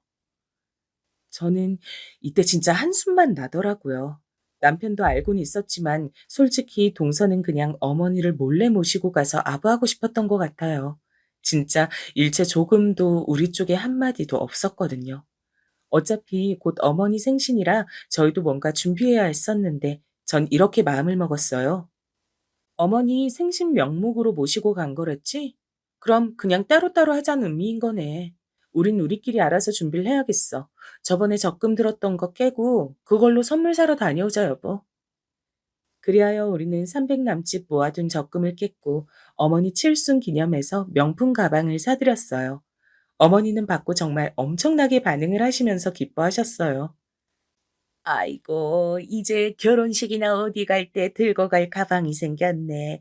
이런 거 사지 말래도 선물로 받으면 너무 좋지. 너무 고맙다. 근데 네가 아주 내 면을 세워주는구나. 이런 거 내 주변 할망구들도 얼마나 자랑하는지 몰라. 아무튼 요렇게 어머니 선물을 드리고 끝냈는데 저는 임신하고 나서부터 아이 돌잔치까지 전혀 연락도 없었던 동서로부터 정말 너무나 오랜만에 전화를 받아보게 됐답니다. 형님, 안녕하세요. 오랜만이네요. 그간 잘 지내셨죠? 저 뭐 좀 물어볼 게 있어서요. 저 형님, 왜 따로 행동하시는 거예요? 뭐 못 뵌 지 좀 되긴 했지만 그래도 그런 건 먼저 연락 주셨어야죠. 이번 어머니 생신 형님 낸 가방에 드렸었다면서요? 일부러 따라하고 싶으셨던 거예요? 그게 무슨 동선에도 어머니 모시고 여행 다녀왔잖아. 따로 하려는 의미 아니었어? 동서는 제 말에 어이가 없다는 듯 코웃음 치더니 아주 건방지게 받아치더라고요. 그건 또 어떻게 하셨대? 그거야 전부터 어머니가 동남아 여행 가고 싶다 노래를 부르시니까 어쩔 수 없이 모시고 간 거고요. 아니 그걸 떠나 지금 형님이 생신 선물 따로 하신 거 묻는 거잖아요. 이렇게 따로 하시면 저랑 제 남편은 뭐가 돼요? 돈이 없어서 못하는 것도 아니고 적어도 물어보셨어야죠. 이 집에 자식이 뭐 얼마나 된다고. 점점 말을 세게 하는 동서를 보고 저도 화가 났고 곱게 말하기 힘들겠더라고요. 동서, 왜 말을 그런 식으로 해? 나 좀 어이가 없다. 좀 더 소통을 했어야 할 필요는 있겠지만, 왜 그런 연락을 내 쪽에서만 해야 돼? 우린 그간 가족 단톡방에 근황 같은 거 꾸준히 올렸는데 대답도 안 했잖아. 그래서 따로 하려는 줄 알았어. 아니, 형님이 뭐 제 마음을 얼마나 안다고 그렇게 단정 지어서 말씀하세요? 게다가 뭔 칠순 선물을 별 순서도 격식도 없이 그렇게 띡 하시는지. 형님도 너무 무리하신 거 아니에요? 어머니한테 애지간히 잘 보이고 싶으셨나 보다. 이런 흐름으로 가니 저는 욱한 감정이 올라와 참지 않고 동서에게 화를 냈어요. 동서 지금 나한테 시비 거는 거야? 서운한 감정 알아달라고 말할 거라면 똑바로 해야지. 나도 상황이 이랬다고 다 설명하고 있는데 무작정 본인 감정만 들이밀면 어쩌란 거야? 내가 그거 하나 안 물어본 게 그렇게 말 들을 일이야? 게다가 물이고 뭐고 우리 형편껏 알아서 한 얘기를 왜 동서한테 이렇게 빈정거림을 당해야 돼? 동서 너무 실망스럽다 진짜. 동서는 제 말에 논리적으로 반박을 못하고 부들부들 거리더니 바쁘다고 전화를 끊었고 저는 이날 하루 종일 기분을 망쳐서 일이 손에 안 잡혔어요. 가뜩이나 저녁에 애가 열나는 바람에 급히 응급실도 다녀왔는데 어머니로부터 부재중 전화가 4통이나 와 있더라고요. 어머니, 전화하셨던데 무슨 일이세요? 저 지금 태민이 고열이 나서 병원 다녀왔어요. 이제 막 겨우 약 먹고 잠들어서 전화드린 거예요. 그러자 어머니는 잠깐 당황하시더니 무슨 일이냐고 재차 묻는 저에게 이렇게 말씀하시는 거예요. 큰애 너도 좀 지혜롭게 작은애랑 지내보고 그래라. 얘 오늘 낮에 찾아와선 형님이 자기 무시하는 것 같다고 울고불고 난리가 났어. 게다가 나는 이 가방이 그렇게 비싼지도 몰랐다. 300이 넘는다며? 아이고, 이런 사치품을 내가 어떻게 받냐. 괜히 생일 선물 받고 이렇게 자식들 싸우고 하는데 내가 어떻게 들고 다녀? 이거 너 시간 될 때 가서 환불하고 나는 50만 원짜리 가죽 가방도 감사히 잘 든다. 그냥 그런 걸로 바꿔와. 여기서 전 그만 화가 치밀어 어머니한테도 마구 성을 내게 됐어요. 옆에 있던 남편이 너무 놀랐는지 핸드폰을 뺏었고요. 아, 진짜 엄마 무슨 말을 하는 거예요, 대체? 재수 씨 정말 왜 그러는 거야? 엄마, 그거 나랑 이 사람이랑 적금 든 돈으로 열심히 고르고 산 거야. 재수 씨 말만 듣고 우리한테 그걸 환불하라 마라. 이게 말이 돼? 그건 우리한테도 실례인 거야, 엄마. 왜 이 사람이랑 내 기분 생각은 안 해? 남편이 이처럼 대차게 싸워준 덕분에 그냥 넘어가긴 했으나 저는 이 일을 잊을 수가 없었어요. 그래서 어머니와의 연락도 피로해서 좀 거리를 두고 있었는데요. 한창 우리 아이는 무럭무럭 자라고 어린이집도 슬슬 보내고 있던 중 남편이 갑자기 이런 말을 하는 거예요. 민석이네. 사이가 되게 안 좋은가 봐 지금. 이유를 나도 모르겠네. 어제 엄마가 전화해서 엄청 걱정하더라고. 보통 상황은 확실히 아니야. 이혼 얘기까지 나온다 그러더라. 순간 이혼이란 단어를 듣고 저도 너무 놀라서 어버버했고 혼자 생각이 많던 중 저녁쯤 어머니께 연락이 왔어요. 예, 큰애야. 저기 미안한데 나랑 좀 네 동선에 같이 가줄 수 없냐? 아휴, 나 혼자 어떻게 해야 될지 모르겠어서 말이다. 둘이 뭐 때문에 그리 크게 싸운 건지 원 아주 난리가 났어. 네 동서는 이혼할 것 같다고 엉엉 울고 민석이는 도통 말을 안 하고 있으니 아주 미치겠다. 휴. 저도 우선 급한 불은 끄자는 생각에 이날 따라갔는데 확실히 집안 분위기가 엄청 냉랭했어요. 보아하니 사정은 몰라도 서방님은 꽤나 화가 나 있었고 동서가 약간 안달하는 분위기더라고요. 그러면서도 이 상황을 저에게 보인 걸 꽤 민망해하는 듯 했어요. 아니, 저기, 형님까지 오셨네요. 어머니한테만 오시라고 한 건데 이렇게 다 오시다니. 그걸 지금 또 신경 쓸 때야? 동서는 어지간히 진짜 내가 싫은가 보다. 나도 올 생각 없었지만 어머니가 하도 같이 가자고 하셔서 온 거야. 아무튼 어떻게 하고 싶어? 서방님이랑 이혼할 생각은 없다며. 동서는 이때 자존심이 무진 상한 듯한 얼굴을 보이면서도 어쨌건 얘긴 하더라고요. 그게, 네. 아무튼 자세한 건 말씀 못 드려도 저는 생각이 그래요. 특별히 큰 잘못을 한 것도 아니고 저랑 의견 차이가 자꾸 생기는 걸 못 견디겠다네요. 저렇게 일방적으로 입 다물고 있는 거예요. 그런 서방님께 저와 어머니가 다가가서 설득을 했고 그날 거의 반나절 넘게 대화하고 서로 마주하게 한 끝에 위기는 넘기게 됐어요. 하지만 문제는 그 다음부터였는데요. 동선의 문제가 아니라 저와 동서의 구도 말이에요. 정말 사람이 어쩜 이럴까요? 지금까지 제 입장을 보면 전 솔직히 동서가 어찌 살던 연을 끊고 살아도 되는 입장이잖아요. 그런데 자기네 부부 위기인 것도 가서 바로 잡아주고 했는데 진짜 사람이 화장실 들어가기 전후가 다른가 봐요. 제사 시기가 돌아왔고 저도 그간 참여를 제대로 못했기에 이제 함께하게 됐는데요. 하도 동서가 전에 뭘 따로 하네 마네 어쨌고 이혼 위기가 있었던 동선에도 두루두루 다시 무던히 잘 지내보잔 생각으로 연락을 했어요. 동서, 있잖아. 이번 제사는 어떻게 준비하는 게 좋겠어? 어머니한테 여쭤보니까 아무래도 음식은 우리 둘이 해야 될 것 같아. 손목도 안 좋으시고 힘들다고 하시네.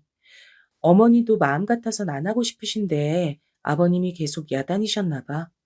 요 몇 년은 나도 태민이 돌보느라 못했는데 그간 어떻게 했어? 그러자 동서는 되게 천연덕스런 목소리로 별일 아니란 듯 이렇게 말을 하는 거예요. 그거 그간 제가 다 했었거든요. 뭐 음식 사서 하긴 했지만 한 거는 한 거니까요. 이번부턴 형님이 해보시는 게 어때요? 음식도 잘하시고 그동안 제사 거의 참여 안 하셨잖아요. 이러니 저는 놀랄 수밖에요. 어머니는 분명히 둘이 같이 상의해보라 하셨고 저도 그렇게 하는 게 맞다고 보거든요. 근데 동서는 아예 답을 정해뒀더라고요. 형님, 잘하실 거예요. 그리고 힘드시니까 음식 일일이 다 하시려고 하지 마시고, 원하시면 제가 주문했던 곳 알려드릴 수도 있어요. 연락 돌리는 건 제가 할 테니까, 그날 제사상 차리는 것만 형님이 맡아서 해주시면 될 것 같네요. 아니, 잠깐 동서. 뭔 얘기를 그렇게 뭐, 혼자 진도를 나가. 내 뜻은 물어보지도 않고? 왜 그걸 나 혼자 해야 되는데? 제가 그냥 안 넘어가고 중간에 찝었더니 동서 역시 피곤하다는 듯 바로 받아치더라고요. 형님, 진짜 왜 이러세요, 피곤하게. 저 평소에 많이 했다니까요? 솔직히 저 진짜 형님 입장 많이 봐드린 거예요. 뭐, 애기 하면서 이 핑계 저 핑계 대드시는 것도 그냥 참았고요. 솔직히 저 같은 사람이 어딨어요. 며느리라고 다 같은 며느리게요? 그간 엄연히 차이가 있는 건데 그거 싹 빼고 맞춰드렸더니만 정도를 모르시네 진짜. 여기서 저는 뭔 말인지 알아들을 수는 없었으나 이게 굉장히 기분 나쁜 흐름이란 자각은 있었어요. 그러니 안 참고 물었고요.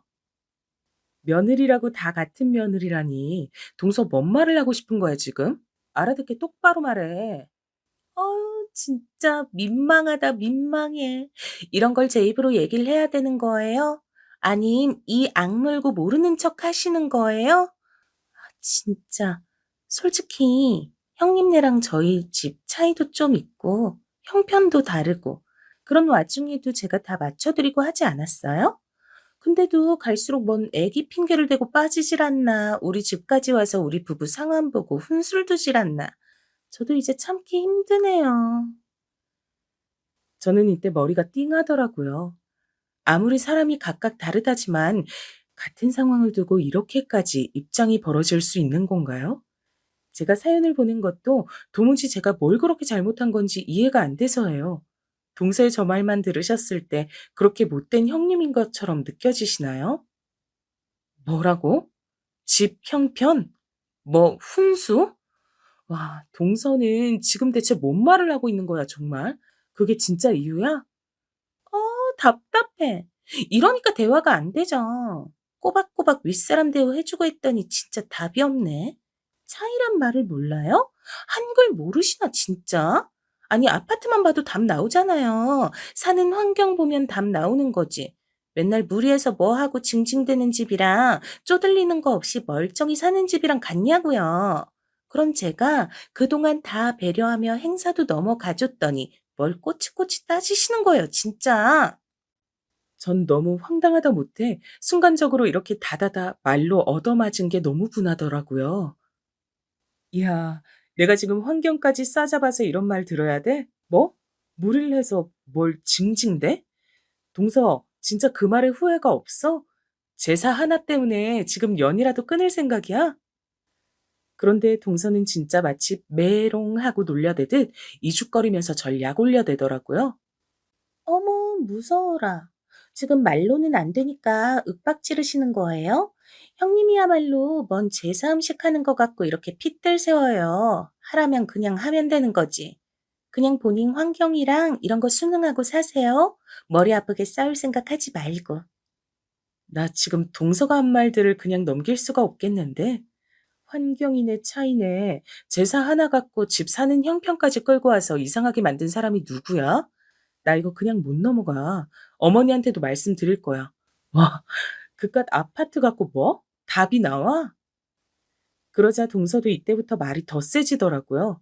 제가 어머니한테 말한다고 했으니 팍 예민해진 거예요. 얘기하려면 얘기하세요. 뭐 그거 무서울 거 있나요? 저야말로 할 말 많죠. 그리고 아파트가 왜요?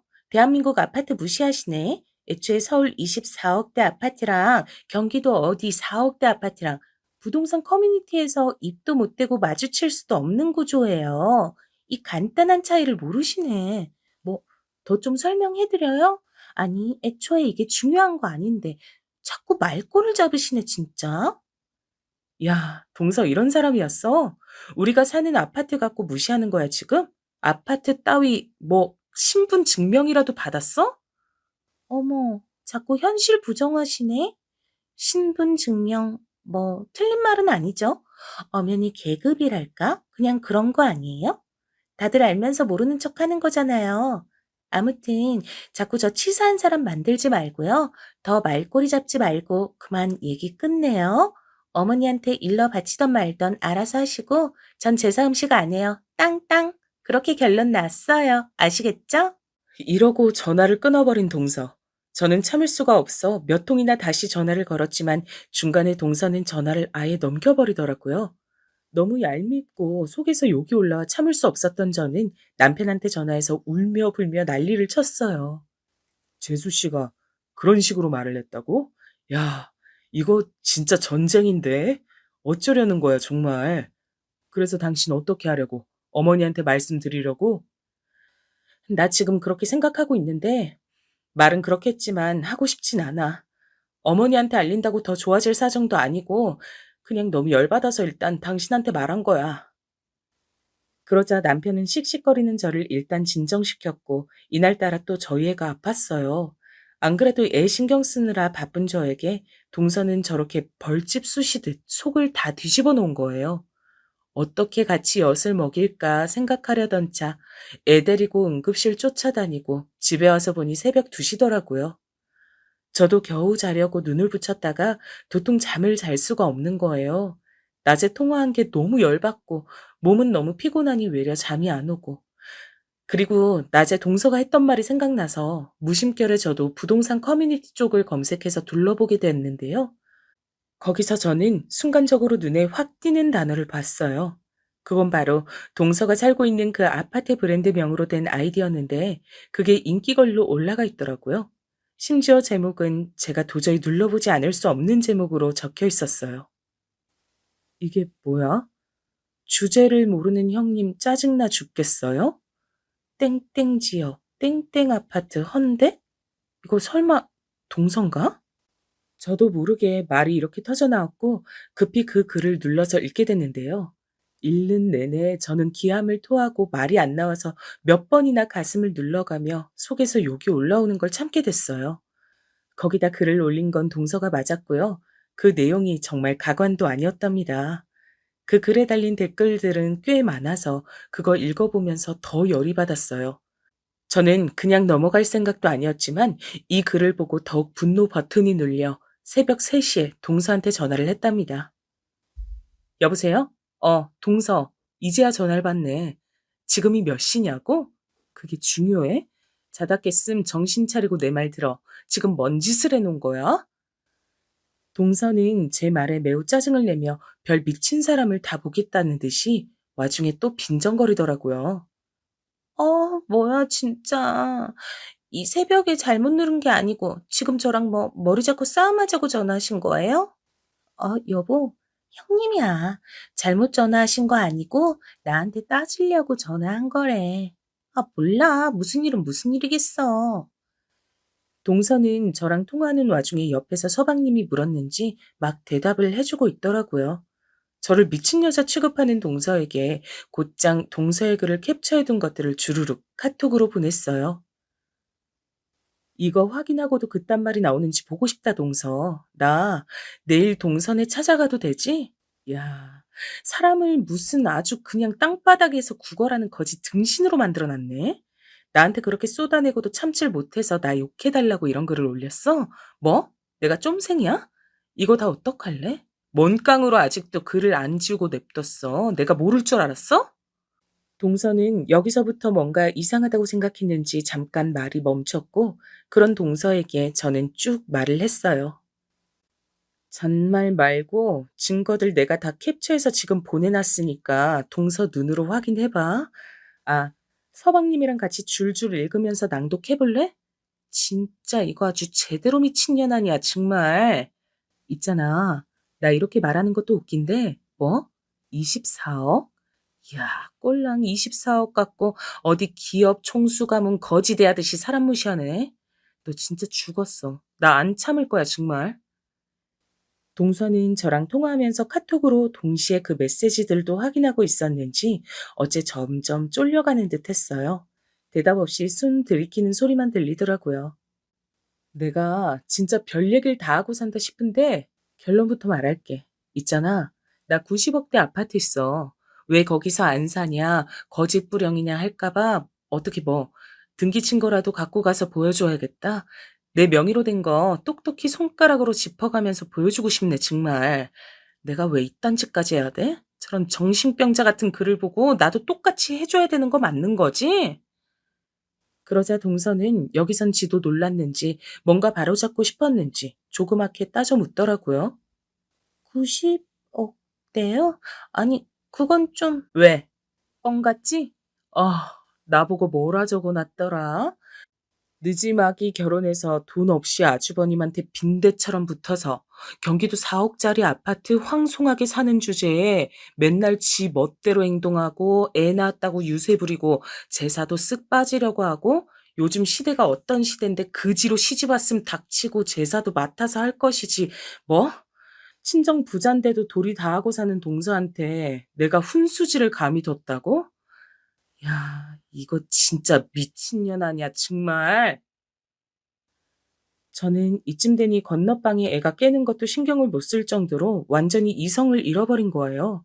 제 목소리가 점점 커지고 원래 같으면 동서도 맞받아쳐서 싸울 만도 한데 일단 지가 해놓은 짓 그리고 제 명의 아파트 얘기를 들으니 적극적으로 받아치진 못하더라고요. 나 진짜 분해서 못 참겠어서 지금 동선에 차 몰고 가서 다 쥐어 뜯어놓고 싶은데 일단 날 밝기까진 참아보는 거야. 내일 어머님 댁으로 와. 잔말 말고 묻지도 따지지도 말고 당장 쳐와. 알았어? 전화 끊어. 그러고 저는 전화를 끊어버렸고 동서는 그 뒤로 전화를 두어 번 걸었지만 저는 받지 않았어요. 다음날 아침 저는 남편에게 이 상황들을 다 말했고 곧장 시댁으로 건너가게 되었답니다. 어머니는 안절부절 못하면서 또 뭔 일이냐고 하시는데 그 반응이 저를 또 화나게 하더라고요. 아니, 뭔 일인데 아침 대바람부터 휴일날에 이렇게 다 불러 모아. 큰애 너는 또 갑자기 왜 그러고? 작은 애랑 둘이 잘 말해서 해결할 일이지 이렇게 사람들 모아두고 싸울 일이냐? 내 참. 어머니, 동서 곧 도착한다고 했으니까 그때 다시 얘기해 주세요. 그리고 지금 얘기 들어보지도 않으시고 자꾸 저만 탓하듯 말씀하시는데 저 쌓인 거 엄청 많아요. 계속 일방적으로 동서 편드실 거면 전 이 집 앞으로 안 오겠습니다.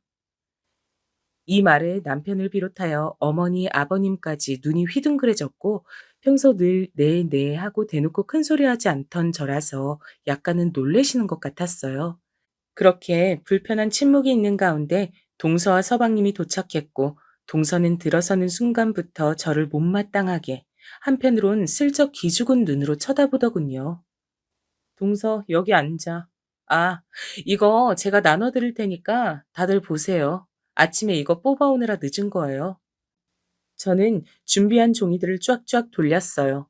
그건 동서가 부동산 커뮤니티에 저를 갖다가 돈도 없는 그지가 시집왔다고 적어둔 글, 그 밑에 달린 저를 똑같이 욕하는 댓글들을 전부 캡처해서 문서로 인쇄해온 글이었어요. 받자마자 동서는 안색이 변했고 어쩔 줄 모르는 얼굴로 저를 노려보다가 주변을 쳐다보다가 지 남편 반응이며 어머니, 우리 남편 얼굴까지 싹 살피더군요. 아, 그리고 이건 동서한테 주는 특별 선물. 받아봐. 얼른 눈으로 확인해봐. 저는 제 앞으로 되어 있는 아파트 서류를 파일로 건넸고 동서는 받기 싫은 모양새였지만 억지로 손에 쥐어줬어요. 이런 짓까지 하고 싶지 않았는데 좀 제대로 눈 있으면 봐봐. 이거 이 동네 아파트 내 이름으로 되어 있는 거 눈 있음 보이지? 내가 뭐 그지? 아니 이런 거 없다고 해도 그지네 뭐네 하고 부르는 게 말이 된다고 생각해? 동서는 그깟 20억대 푼돈 나는 아파트 살면서 그렇게 그거 믿고 갑질한 거였어? 친정재산들 한번 이 자리에서 제대로 까볼래? 그러자 어머니도 옆에서 곁눈질로 보시더니 입이 세로로 쭉 벌어지면서 놀라시는 어투더라고요. 저는 그걸 놓치지 않고 바로 어머니한테도 따졌어요. 어머니, 아파트 수준이 계급이라면서 동서가 저를 무시했어요. 지금 받아보신 글도 동서가 쓴 글이에요. 어머니는 이거 어떻게 생각하시는데요? 제가 가타부타 말할 일도 없었지만 저 시집와서 인테리어 비용도 다 냈고요. 간간히 집에 일 있을 때 제 돈으로 부담했어요. 이건 저희 친정에서 제 명의로 해주신 아파트고 능력이 안 되는 집이 아니라고요. 그런데 동서처럼 꼭 이렇게 드럽게 돈 흔들어내며 생색내고 사람 깔아뭉개는 거 진짜 못 당해 먹겠더라고요. 어머니는 숙연해지셔서 제 눈치만 보셨고 전 곧장 서방님을 향해 물었어요. 서방님, 그 글 보셨죠? 제가 웬만하면 우리 남편이랑 다 소중하게 여겨서 다들 잘 살길 바라는 마음으로 중재도 하고 노력했는데요. 서방님 와이프랑 저는 이제 얼굴 보고 살긴 힘들 것 같아요. 두 분이 알아서 하시고 본인 와이프가 이런 가치관을 갖고 형네 부부 개무시한다는 거 잘 알아두시길 바래요. 모르진 않으셨을 것 같지만. 완전히 이 분위기 안에 동서는 마치 개밥의 도토리 같은 존재가 되었고 저는 어머니, 아버님 향해서 말했어요. 저는 동서가 이 집에 있고 마주칠 일이 있는 한 안 올 거예요. 명절도 제사도 뭣도 무슨 행사에도 안 올 거예요. 오늘 이후로 동서랑 얼굴 비껴가는 일은 없었으면 좋겠네요. 알아서 하세요. 그러고 전 자리에서 일어났고 남편도 저를 따라 애를 챙겨 안고 일어났어요. 그런데 이때 남편도 급기야는 한마디를 하더군요. 저기 재수 씨, 참 실망이네요.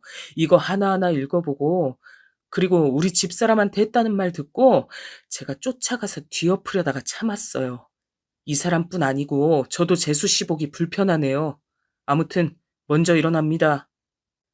그리하여 우리 둘은 일어나서 나와버렸고 그 뒤로 시댁에 남아있던 어머니, 아버님이며 동선의 부부며 분위기는 아주 개판이 되었어요. 서방님이 이걸 참을 리는 없었고 그 부부는 계속해서 분쟁이 끊이질 않더니 결국 이혼 얘기가 또 나오게 됐는데요.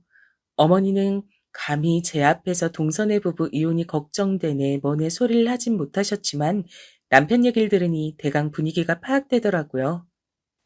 민석이는 완전 없는 정 있는 정 다 떨어졌더라고.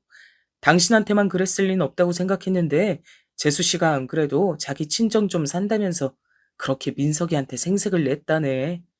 지네 친정에도 끌고 다니고 부잣집 사위 노릇하라면서 말이야. 근데 민석이도 그날 잘 참고 잘 지내보려다가 완전 터져버린 거지. 지금 재수 씨가 빌고 그렇게 붙잡고 난린데 민석이는 아무래도 이혼할 것 같아. 남편의 말처럼 현재 이런 상황 중에 있고요. 전 그 뒤로 동서의 연락도 어머니의 연락도 받지 않고 편히 잘 살고 있어요.